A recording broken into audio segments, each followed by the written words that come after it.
नमस्कार, आप देख रहे हैं गुड न्यूज टुडे। शाम के 7 बज चुके हैं। 7 सवाल लेकर हम हाजिर हैं। मैं हूं आपके साथ अनंत भट्ट।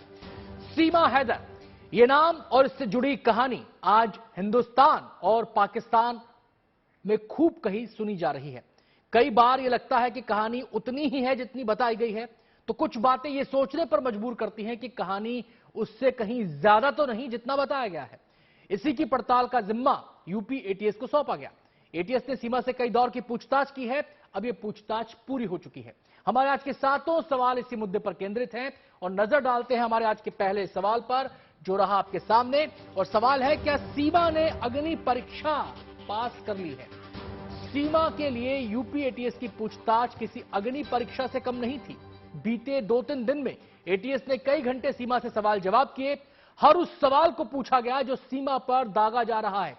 सीमा का कहना है कि इसने एटीएस से कुछ नहीं छुपाया है। मैं एजेंट नहीं हूं, मैं एक मां हूं। बहुत मुश्किलों से दुआएं मांग मांग के मैं यहाँ तक पहुंची हूँ, इसलिए मुझे वापस जाना बहुत मुश्किल लग रहा है। मैं विनती तो यही करूंगी कि पाकिस्तान जाने वाली बात कोई भी ना करे, क्योंकि मैं नहीं जाना चाहती। अब प्यार किया है तो डरना क्या। पाकिस्तान से नेपाल के रास्ते भारत में कदम रखने वाली सीमा हैदर की अनगिनत रहस्यमय कहानियों को सच के लेंस से परखने की कोशिश पिछले कुछ दिनों से यूपी एटीएस की टीम कर रही थी। लखनऊ से आई एटीएस की टीम ने हर उन सवालों के जवाब को तलाशने की कोशिश की जो सीमा के व्यक्तित्व के आवरण से लिपटकर उसे रहस्यमय बना रही थी। सीमा ने दावा किया था कि वो सचिन के प्रेम में दीवानी होकर पाकिस्तान में अपना घर-बार, नाते रिश्ते और पुरानी सभी यादों को पीछे छोड़कर हिंदुस्तान में अपनी नई जिंदगी की शुरुआत करने आई थी। लिहाजा जब सीमा जांच की जद में आई तो सीमा के साथ उसके कथित पति सचिन और सचिन के पिता नेत्रपाल भी सवालों के घेरे में आ गए और उनसे भी 2 दिनों तक 18 घंटे से ज्यादा की पूछताछ हुई। लेकिन एटीएस ने पूछताछ पूरी कर ली है और सीमा एक बार फिर से ग्रेटर नोएडा के रबुपुरा में सचिन के घर पहुंच गई है। सीमा एटीएस को ये कन्विंस कर पाई कि वो पाकिस्तानी एजेंट नहीं है, वो जासूस नहीं है। ऐसे मैं एजेंट नहीं हूं, मैं एक मां हूं। एक मोहब्बत में आई हूं, मैं एजेंट नहीं हूं। मुझे यकीन है कि वो सच सामने आएगा। अभी तक बात क्लियर नहीं हुई। आपको लगता है कि आप एटीएस को कन्विंस कर पाई? अब वो तो वही बता पाएंगे, मुझे नहीं पता। मैं जो सच था वो उनको बता दी।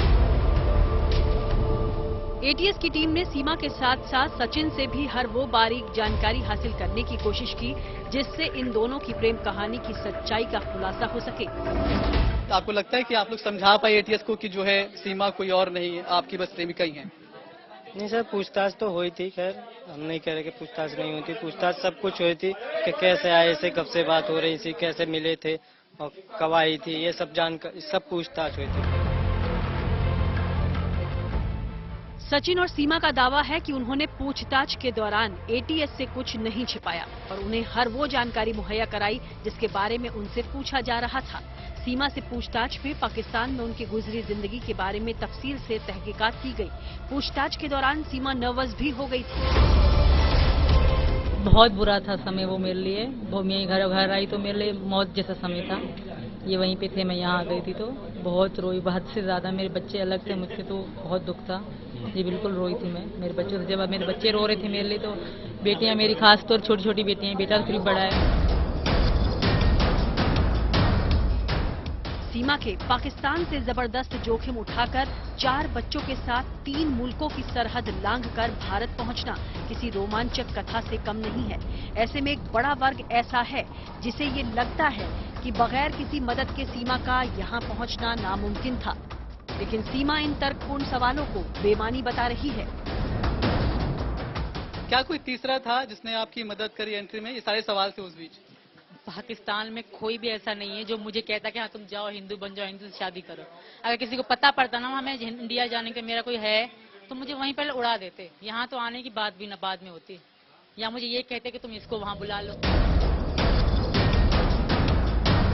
एटीएस से पूछताछ के दौरान सीमा और सचिन को 2 दिनों तक अज्ञात स्थान पर रखा गया क्योंकि जांच एजेंसियां नहीं चाह रही थी कि जांच के दौरान पूछताछ से जुड़ी किसी तरह की जानकारी लीक हो। सीमा, सचिन, उनके 2 बच्चे और सीमा के ससुर यानी कि सचिन के पिता, ये सभी यहाँ पर घर में नहीं रह रहे थे, अलग अलग जगह पर इन्हें रखा जा रहा था। पुलिस बार बार इनकी लोकेशन चेंज कर रही थी। एटीएस की पूछताछ में बड़े से बड़े शातिरों की जुबान से भी सच बरसने लगता है, लेकिन सीमा पूछताछ के बाद और मजबूत दिखाई दे रही है, मानो उन्होंने अग्नि परीक्षा पार कर ली हो। अब मैं यहाँ की बहू हूँ, उनकी पत्नी हूँ, तो ऐसा कैसे करेंगे? मेरा पीछे कुछ भी नहीं है, अब तो रिक्वेस्ट ही करूंगी। सीमा का कहना है कि उसके पास छिपाने को कुछ है नहीं, इसलिए उसने सब कुछ एटीएस को सच सच बता दिया है और अब उसकी किस्मत का फैसला अधिकारियों को करना है। ग्रेटर नोएडा से मनीष चौरसिया के साथ bureau report, good news today. Seema से एटीएस की पूछताछ पूरी हो गई, लेकिन आगे क्या होगा अभी साफ नहीं है। ये तो सब जानते हैं कि सीमा भारत में गैर कानूनी तरीके से दाखिल हुई है। ऐसे में नजरें उस फैसले पर टिकी हैं जो उसे लेकर किया जाएगा। हमारा दूसरा सवाल अब आपके सामने है और हमारा सवाल है, सीमा को पाकिस्तान के नाम से डर क्यों लगता है? सीमा अवैध तरीके से भारत आई है, लिहाजा कानूनन वो भारत में रह नहीं सकती, लेकिन जैसे ही पाकिस्तान जाने का नाम आता है, सीमा वहां नहीं जाने की गुहार लगाने लगती है। सीमा ने साफ कहा है कि अब उसकी अर्थी ही पाकिस्तान जाएगी।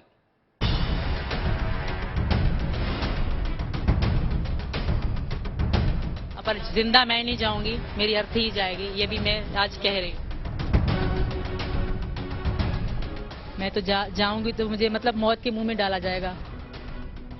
पुराने जमाने में हिंदुस्तान में ये महिलाओं के लिए कहावत आम थी कि वो अपने पति के घर यानी ससुराल आती तो है डोली पर, लेकिन वापस जाती है केवल अर्थी पर। पाकिस्तान से जबरन बिना किसी वैध दस्तावेजों के साथ अपने कथित ससुराल पहुंची सीमा हैदर ने भी कुछ ऐसा ही ख्वाब पाला हुआ है। दरअसल सीमा हैदर से जांच एजेंसियों की पूछताछ पूरी हो चुकी है और अब उसके खिलाफ अगले चरण की कार्रवाई केंद्रीय एजेंसियों को करनी है। लेकिन इस बीच सीमा ने एक बार फिर से अपील की है कि उसे पाकिस्तान जाने पर मजबूर नहीं किया जाए। सीमा का कहना है कि वो अब अपने कथित पति और ससुराल के घर से केवल अर्थी पर ही विदा होंगी। अब मैं यहाँ की बहू हूँ, उनकी पत्नी हूँ, तो ऐसा कैसे करेंगे? मेरा पीछे कुछ भी नहीं है, अब तो रिक्वेस्ट ही करूंगी। अब पर जिंदा मैं नहीं जाऊंगी, मेरी अर्थी ही जाएगी, ये भी मैं आज कह रही हूँ। सीमा को डर है कि अगर उसे पाकिस्तान भेजा गया तो वहां के रूढ़िवादी कट्टरपंथी उसे मौत के घाट उतारने में देर नहीं लगाएंगे, इसलिए वो बार बार हाथ जोड़कर आग्रह कर रही है कि उसे भारत में ही रहने की इजाजत दी जाए। जो मेरे नसीब में होगा वही होगा, बाकी लड़ाई वड़ाई नहीं लड़ रही, सच ही बोलूंगी, आखिरी सांस तक सच बोलूंगी और जो होगा कानून जो फैसला करेगा मुझे कबूल होगा। सीमा पाकिस्तान में गुजारे अपने जीवन के पहले अध्याय को बुरे सपने की तरह भूलकर हिंदुस्तान में सुनहरे भविष्य के साथ आगे बढ़ना चाहती है। इसलिए उसने जांच एजेंसियों के साथ अपने अतीत की उन बारीक से बारीक जानकारियों को भी शेयर किया है, जिससे उस पर उसके पुराने मुल्क को लेकर किसी के मन में कोई शक शुबह न रह जाए। पूछताछ तो लंबी थी सर, 2 से 3 दिन तक पूछताछ रही है और पूछताछ वही रही है कि क्या हुआ, कैसे हुआ, जब से पैदा हुई तब आज तक मैंने कैसे जीवन बिताया, यही पूछताछ थी सर। इतनी चीज पूछी गई, जो सच था सर बता दिया था, अब जो करेंगे वही करेंगे। एक अनसुलझी पहेली बन चुकी सीमा को लेकर जांच एजेंसियों के साथ साथ आम लोगों के मन में ही हजारों सवाल अब भी कायम हैं। जांच में इस बात का खुलासा हुआ था कि सीमा ने सचिन से पहले भी पबजी गेम खेलने के दौरान कई भारतीय युवकों से संपर्क किया था और उसने सेना के कुछ जवानों को भी सोशल मीडिया पर फ्रेंड रिक्वेस्ट भेजी थी। लेकिन सीमा ने आज साफ किया कि सोशल मीडिया पर उसके नाम की फर्जी आईडी बनाई जा रही है। फेसबुक तो चला ही नहीं रही, मेरे पास फोन ही नहीं है। मैंने आईडी, मेरी पहले तो सिर्फ 5 फ्रेंड थे, मैं सचिन में और 1-2 सचिन के क्लोज फ्रेंड थे। अभी जब से मैंने अनपब्लिक मतलब प्राइवेट से हटा दी है आईडी, तो लाखों लोगों की फ्रेंड रिक्वेस्ट आ रही हैं और मेरे नाम से कई लोगों ने आईडी बना रखी है। मैंने एक को भी फ्रेंड रिक्वेस्ट अब तक नहीं भेजी। सीमा अपनी बाकी की जिंदगी हिंदुस्तान में ही गुजारना चाहती है। सचिन भी सीमा को अपने से जुदा नहीं करने देना चाहता है, इसलिए सीमा ने देश की राष्ट्रपति के सामने याचिका दाखिल कर अनुरोध किया है कि उसे पाकिस्तान वापस न भेजा जाए। बुलंदशहर कोर्ट में मैरिज रजिस्ट्रेशन पहले होता है, उसके लिए अप्लाई किया है, उसी दौरान केस लगा, अभी जांच के लिए बुलाया जा रहा है, जांच भी हो रही है, वो भी अप्लाई किया है और उन्होंने ये पिटीशन भी, देखिए आप, ये देश के महामहिम राष्ट्रपति जी को स्वीकार दी है और इस पर सचिन और मीना और उनके ससुर तीनों लोगों के हस्ताक्षर हैं। यूपी सरकार के अनुसार सीमा का मामला 2 देशों से जुड़ा है, लिहाजा ये बेहद संवेदनशील है। जांच चल रही है और जांच के बाद जैसे ही कोई निर्णय होगा हम आपको सूचित करेंगे। बहुत सतर्कता के साथ संवेदनशील मामला है। पूरे प्रकरण की उच्च स्तरीय जांच चल रही है। नेपाल भी टीमें भेज दी गई हैं। हाँ, पूरी स्थिति स्पष्ट करेंगे जब जांच रिपोर्ट आ। सीमा का कहना है कि उसे पाकिस्तान भेजे जाने के अलावा भारत के कानून के मुताबिक सब सजा मंजूर है, क्योंकि वो जानती है कि पाकिस्तान में उसका जीवन सुरक्षित नहीं है। ग्रेटर नोएडा से मनीष चौरसिया और हिमांशु मिश्रा के साथ bureau report, good news today. Seema की कहानी लगातार दिलचस्प मोड़ ले रही है। यह मामला दिल का भी है और कानून का भी, लिहाजा दिल के इस मामले में अब सीमा के लिए कानून का सहारा भी लिया जा रहा है। कहानी में अब दिलचस्प मोड़ यह आया है कि यह मामला राष्ट्रपति द्रौपदी मुर्मू के पास पहुंच गया है। हमारा तीसरा सवाल इसी से जुड़ा है और सवाल है, राष्ट्रपति द्रौपदी मुर्मू के पास क्यों पहुंचा सीमा का मामला। दरअसल सीमा के वकील ने राष्ट्रपति के पास दया याचिका दाखिल की है और सीमा का पक्ष सुनने की गुहार लगाई है। आगे क्या हो सकता है, इस पर हमारी संवाददाता अनीशा ने बात की है सीनियर एडवोकेट एपी सिंह से। ये उसे आतंकवादी बनाया जा रहा है, इसका मतलब सेना का शामिल हो गया। उसे आईएसआई सदस्य बनाया जा रहा है, उसे पता नहीं क्या क्या कहा जा रहा है। तो देश की सर्वोच्च पद पर हमारी देश की महामहिम है और मुझे विश्वास है, सीमा को विश्वास था, सीमा को लगा कि देश की महामहिम, उसने उनकी स्पीच सुनी है कि वो गरीबों, दलितों, शोषितों, पीड़ितों, मजदूरों, मजलूमों की आवाज के रूप में देश की है, इसलिए उनके यहां आप याचिका लगाइए। भारत से लेकर पाकिस्तान तक सीमा सुर्खियों में बनी हुई है। भारत में उसकी कहानी में लोगों को इस कदर दिलचस्पी है कि उसे देखने के लिए लोग नोएडा के रबुपुरा गांव में पहुंच रहे हैं। पाकिस्तान से भी लगातार उसे लेकर प्रतिक्रियाएं आ रही हैं। रबुपुरा गांव में काफी संख्या में लोग सीमा को देखने के लिए लगातार आ रहे हैं। हमारा चौथा सवाल ये रहा आपके सामने और हमारा सवाल है, सचिन के घर के बाहर क्यों लगाया गया है पुलिस का पहरा। दरअसल सचिन के ही घर में सीमा रह रही है, क्यों पहरा लगाया गया है, इसके बारे में विस्तार से बता रहे हैं हमारे संवाददाता मनीष चौरसिया। एटीएस की जांच के बाद सीमा और सचिन अपने घर पर वापस आ गए हैं, लेकिन अभी भी पुलिस का सुरक्षा घेरा उनके चारों तरफ है। गली के बाहर और उनके घर के अंदर भी बड़ी संख्या में पुलिस लगातार बनी हुई है। वजह यह है कि सीमा और सचिन को अभी भी सुरक्षा के लिहाज से खतरा हो सकता है। जिस तरह से लगातार उन्हें पाकिस्तान से धमकियां मिल रही थी, इस वजह से भी तमाम जो पुलिस वाले हैं वो भी उनके घर के अंदर और घर के आसपास लगातार बने हुए हैं। कौन घर के अंदर जाएगा ये भी पुलिस डिसाइड कर रही है बारी बारी से मीडिया वालों। सीमा ने अपनी जो प्रेम कहानी बताई है उसके 4 सिरे हैं और ये 4 मुल्कों से जुड़ते हैं। एक सिरा पाकिस्तान में, दूसरा यूएई के दुबई में, तीसरा सिरा नेपाल और चौथा सिरा है भारत में। सीमा की लव स्टोरी के नेपाल चैप्टर में कई उलझने हैं। हमारा 5वां सवाल इसी से जुड़ा है और सवाल है, नेपाल के सवाल पर क्यों उलझ रहे हैं सीमा के जवाब। नेपाल पर इन्वेस्टिगेशन के दौरान पता चला कि सीमा और सचिन ने वहां नाम बदलकर होटल का कमरा लिया था, लेकिन सीमा इसे सिरे से खारिज कर रही है। उसका दावा है कि नेपाल में कहीं भी उसने अपना गलत नाम नहीं बताया।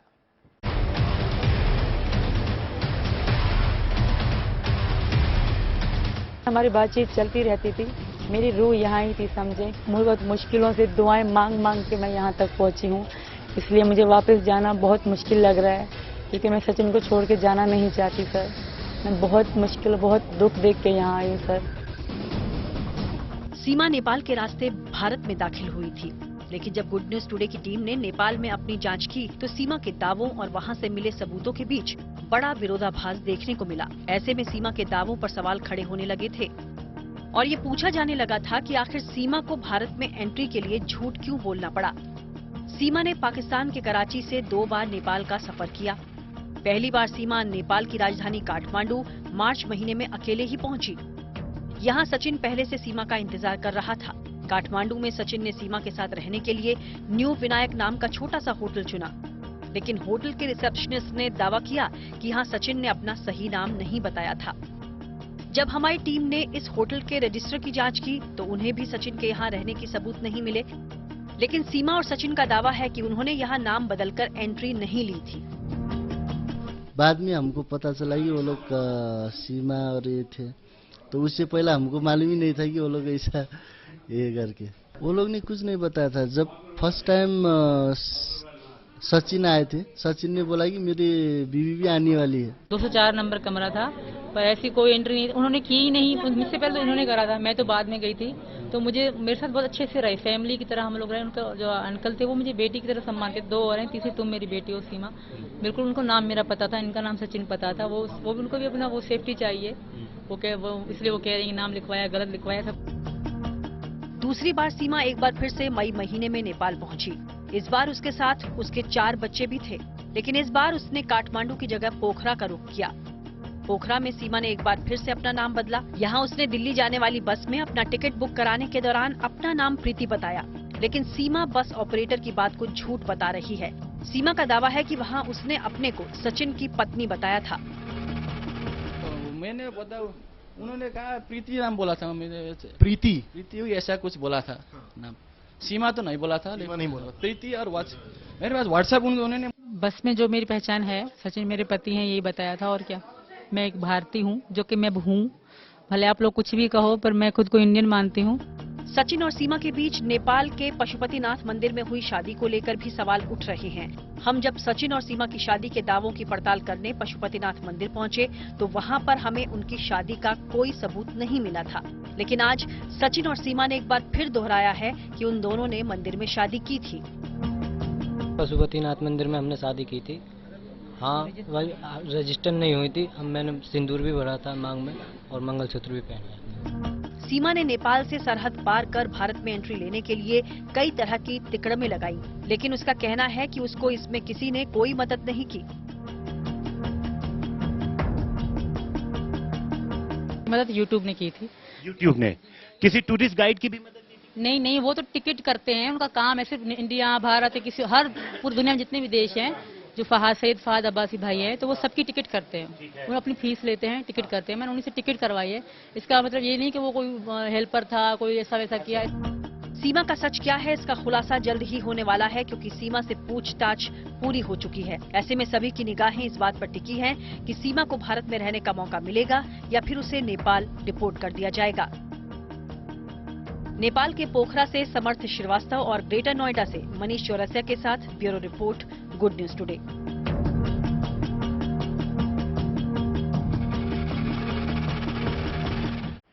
ग्रेटर नोएडा के रबुपुरा गांव में सीमा की वजह से हलचल है। पूछताछ पूरी होने के बाद यूपी एटीएस ने सीमा को रबुपुरा में सचिन के घर पर छोड़ दिया है, लिहाजा वहां फिर से चहल पहल बढ़ गई है। लोग फिर से सचिन सीमा को देखने के लिए, मिलने के लिए आने लगे हैं। हमारा छठा सवाल इसी से जुड़ा है और सवाल है, सीमा से पूछताछ के बाद क्या है सचिन के गांव वालों की प्रतिक्रिया।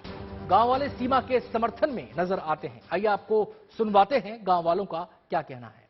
भैया, जब सरकार ने जांच कर रही है और जब जांच करके सही तरीका से वो ठीक है अपनी जगह, तो देखो उन्हें रहने दीजिए और उन्हें नागरिकता मिलनी चाहिए। जासूस नहीं है और हमारे देश को कोई खतरा नहीं है, तो बहुत प्यार से रहना चाहिए, कोई दिक्कत नहीं। प्यार तो अंधा होता है, बॉर्डर ही क्या, कोई भी सीमा हो सब पार हो जाती है। क्या मामला भाई, हम बहुत सहयोग में है, किसी का तो घर बस जाओ, हम बहुत राजी है इस बार पे।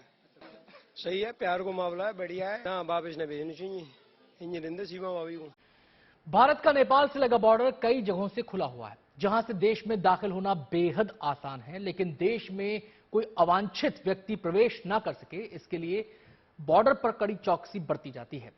लेकिन सीमा ने सरहद की इसी चौकसी को अंगूठा दिखाते हुए देश में एंट्री ले ली थी। हमारा सातवां सवाल ये रहा आपके सामने, और सवाल है, सीमा की तरह एक चीनी नागरिक ने क्यों की बॉर्डर पार करने की कोशिश।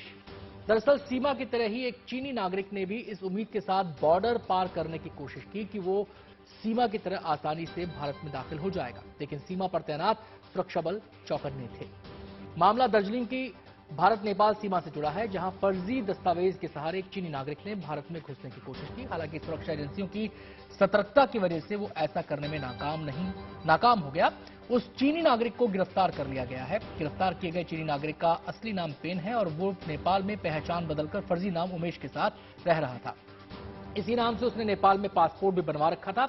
इसी फर्जी पासपोर्ट के आधार पर चीनी नागरिक नेपाली नागरिक बनकर भारत की सीमा में दाखिल हो रहा था। कार्यक्रम में आज इतना ही।